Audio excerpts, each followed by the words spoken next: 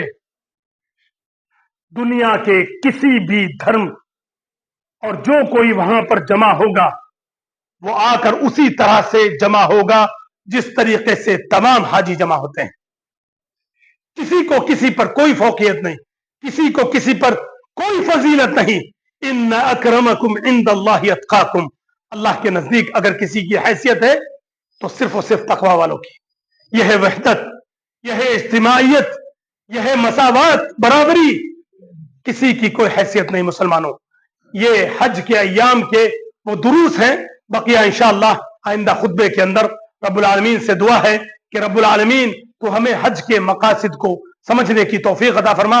رب العالمین ہم سے ایام حج میں، حاجیوں سے ایام حج میں جو کچھ کوتاہیاں، جو کچھ لغزشیں ہو رہی ہیں یا ہونے والی ہیں، رب العالمین تو ان تمام غلطیوں کو، کوتاہیوں کو، لغزشوں کو تو معاف فرما دے.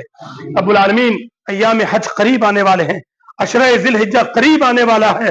رب العالمین تو ہمیں ان لوگوں میں سے بنا دے جن کے اوپر تو فخر کرنے والا ہے، جن کے اوپر تو اپنے فرشتوں کے سامنے فخر کرنے والا ہے. اور ہمیں ان خوش نصیب لوگوں میں سے بنا دے جن کے بارے میں تو کہنے والا ہے کہ فرشتوں تم گواہ رہنا، میں نے ان سب کو بخش دیا ہے. رب العالمین تو ہمیں ان لوگوں میں سے، ان خوش نصیب لوگوں میں سے بنا دے جن کو تو بخشنے والا ہے.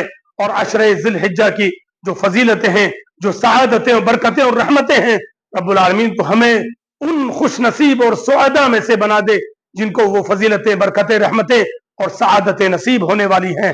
رب العالمین تو ہم سب کو صحت اور طاقت اور قوت دے، اور اس گرمی کے موسم میں اس عشرہ ذی الحجہ کے ہمیں روزہ رکھنے کی توفیق عطا فرما دے. رب العالمین ہمارے جسموں کو مضبوط کر دے. رب العالمین اس پیاس کی شدت کو اس گرمی کے موسم میں ہم برداشت کر سکیں. رب العالمین نیکیوں کے اوپر ہمیں صبر کرنے کی اور اس کے اوپر عزم مصمم کرنے کی توفیق عطا فرما. رب العالمین تو ہمیں جب تک زندہ رکھے اسلام کے اوپر زندہ رکھ. جب ہمارا خاتمہ ہو ایمان پر ہو، توحید پر ہو، مرنے سے پہلے تو ہمیں توبہ نصوح عطا فرما دے. اللہم آمین، اللہم آمین، اللہم آمین. اقول قولی ھذا استغفر اللہ لی ولکم ولسائر المسلمین.